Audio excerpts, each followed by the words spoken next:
ಇನ್ನು ಸಿಎಂ ಸಿದ್ದರಾಮಯ್ಯ ಪಾಲಿಗೆ ಇವತ್ತು ಒಂದು ನಿರ್ಣಾಯಕ ದಿನ. ಯಾಕಂತ ಹೇಳಿದ್ರೆ ಇವತ್ತು ಮೂಡಾ ಸಂಬಂಧಪಟ್ಟಂತೆ ಒಂದು ತನಿಖೆಯ ರಿಪೋರ್ಟ್ ಏನಿದೆಯಲ್ಲ, ಅಂದರೆ ಬಿ ರಿಪೋರ್ಟ್ ಹಾಕಿರೋದು, ಅದು ಕೋರ್ಟಿಗೆ ಸಬ್ಮಿಟ್ ಮಾಡ್ತಾ ಇದ್ದಾರೆ.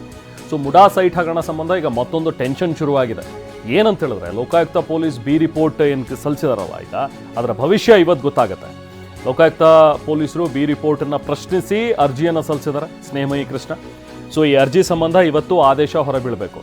ಜನಪ್ರತಿನಿಧಿಗಳ ವಿಶೇಷ ಕೋರ್ಟ್ನಲ್ಲಿ ಇವತ್ತು ಆದೇಶ ಇದೆ. ಒಂದು ವೇಳೆ ಏನಾದರೂ ಸ್ನೇಹಮಯಿ ಕೃಷ್ಣ ಅವರ ಅರ್ಜಿಯನ್ನು ಸ್ವೀಕರಿಸಿದರೆ ಇಲ್ಲಿ ಬಿ ರಿಪೋರ್ಟನ್ನು ನಿರಾಕರಿಸಿ ಇಲ್ಲ ಇದು ಸರಿ ಇಲ್ಲ, ಮತ್ತೆ ತನಿಖೆ ಮುಂದುವರಿಬೇಕು ಅನ್ನುವಂಥದ್ದು, ಅಥವಾ ಏನು ನಿರ್ಧಾರವನ್ನು ಕೋರ್ಟ್ ನೀಡುತ್ತೆ ಅನ್ನುವಂಥದ್ದು ಬಹಳ ಕುತೂಹಲಕರ. ಒಂದು ವೇಳೆ ಏನಾದರೂ ಇಲ್ಲ, ಸ್ನೇಹಮಯಿ ಕೃಷ್ಣ ಅವರ ಅರ್ಜಿಯನ್ನು ವಜಾ ಮಾಡಿ ಈ ಬಿ ರಿಪೋರ್ಟ್ ಏನು ಸಲ್ಲಿಸಿದರೆ, ಲೋಕಾಯುಕ್ತ ವರದಿಯ ಬಿ ರಿಪೋರ್ಟ್ ಏನಿದೆ ಇದು ಸರಿ ಇದೆ ಅಂತೇಳಿ ಅದನ್ನು ಕೋರ್ಟ್ ಅಂಗೀಕರಿಸಿದ್ರೆ ಆಗ ಸಿದ್ದರಾಮಯ್ಯ ಅವರಿಗೆ ಒಂದು ರಿಲ್ಯಾಕ್ಸ್ ಡೇ ಆಗುತ್ತೆ. ಸೊ ಒಟ್ಟಲ್ಲಿ ಒಂದು ನಿರ್ಣಾಯಕ ದಿನ ಇವತ್ತು. ಅಭಿ, ಪಾರ್ಟ್ನರ್ಶಿಪ್ ಫರ್ಮ್ ಸ್ಟಾರ್ಟ್ ಮಾಡಬೇಕಾ ಅಥವಾ ಪ್ರೈವೇಟ್ ಲಿಮಿಟೆಡ್ ಕಂಪನಿ ಸ್ಟಾರ್ಟ್ ಮಾಡಬೇಕಾ? ಕನ್ಫ್ಯೂಷನ್ ಯಾಕೆ? ಒಬ್ಬ ಎಕ್ಸ್ಪರ್ಟ್ ಜೊತೆ ಮಾತಾಡು. ಎಕ್ಸ್ಪರ್ಟಾ? ಎಲ್ಲಿ? Boss Vala. B the boss.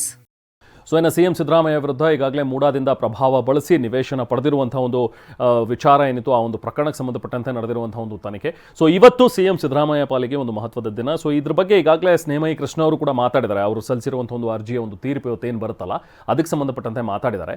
ಏನು ಹೇಳ್ತಾರೆ ನೋಡೋಣ. ಸರ್, 100ಕ್ಕೆ 100 ವಿಶ್ವಾಸ ನನಗಿದೆ ಸರ್. ಯಾಕಂತ ಹೇಳಿದ್ರೆ ಲೋಕಾಯುಕ್ತ ವರದಿ ಏನಿದೆ ಆ ವರದಿಯಲ್ಲೇ ಸ್ಪಷ್ಟವಾಗಿದೆ. ನಾನು ಏನು ಆರೋಪ ಮಾಡಿದ್ದೀನಿ, ಆರೋಪ ಸಾಬೀತಾಗುವಂಥ ಸಾಕಷ್ಟು ಅಂಶಗಳಿದೆ. ಸೊ ಅವೆಲ್ಲವನ್ನು ಮತ್ತು ಆ ವರದಿ ಜೊತೆಗೆ ಏನು ದಾಖಲಾತಿಗಳು ಸಲ್ಲಿಸಿದ್ದಾರೆ, ಸಾವಿರಾರು ಪುಟಗಳ ದಾಖಲಾತಿ ಸಲ್ಲಿಸಿದ್ದಾರೆ. ಆ ಎಲ್ಲ ದಾಖಲಾತಿಗಳು ಇರ್ತಕ್ಕಂಥ ಅಂಶಗಳನ್ನ ಮಾನ್ಯ ನ್ಯಾಯಾಲಯ ಗಮನಕ್ಕೆ ತಂದು ನಾನು ಏನು ಆರೋಪ ಮಾಡಿದ್ದೀನಿ, ಆರೋಪಕ್ಕೆ ಪೂರಕವಾದಾಗ ಸಾಕಷ್ಟು ಸಾಕ್ಷ್ಯಗಳು ದೊರೆತಿದ್ರು ಕೂಡ ಆ ಆರೋಪಗಳ ಪ್ರಭಾವಕ್ಕೊಳಗಾಗಿ ಲೋಕಾಯುಕ್ತ ಅಧಿಕಾರಿಗಳು ವರದಿ ಸುಳ್ಳು ವರದಿ ಸಲ್ಲಿಸಿದ್ದಾರೆ ಅನ್ನೋದನ್ನು ಮಾನ್ಯ ನ್ಯಾಯಾಲಯಕ್ಕೆ ಸ್ಪಷ್ಟವಾಗಿ ದಾಖಲೆಗಳ ಸಮೇತ ಮತ್ತು ವಿವರವಾದ ವಾದ ಮಂಡನೆ ಮಾಡುವ ಮೂಲಕ ಗಮನಕ್ಕೆ ತಂದಿದ್ದೀನಿ. ಒಂದು ಏನು ಆರೋಪ ಮಾಡಿ ಆರೋಪಕ್ಕೊಳಗಾಗಿ ಎಲ್ಲ ಸಾಕ್ಷ್ಯಗಳ ಬಗ್ಗೆ ನನಗೆ ಸಾಕಷ್ಟು ತಿಳುವಳಿಕೆ ಇರೋದ್ರಿಂದ ಆ ಎಲ್ಲ ಒಂದು ಹಿನ್ನೆಲೆಯಲ್ಲಿ ಪ್ರತಿಯೊಂದು ದಾಖಲೆಗಳಲ್ಲಿ ಯಾವ್ಯಾವ ಅಂಶಗಳು ನನ್ನ ಆರೋಪವನ್ನು ಪುಷ್ಟಿ ಕೊಡ್ತವೆ ಅನ್ನೋದನ್ನು ಸ್ಪಷ್ಟವಾಗಿ ಗಮನಕ್ಕೆ ತಂದಿದ್ದೀನಿ. ಹಾಗಾಗಿ ಆ ಒಂದು ವಿಶ್ವಾಸದಲ್ಲಿ ನನ್ನ ಪರವಾಗಿ ತೀರ್ಪು ಬರುತ್ತೆ ಅನ್ನೋ ನಂಬಿಕೆ ನನಗಿದೆ.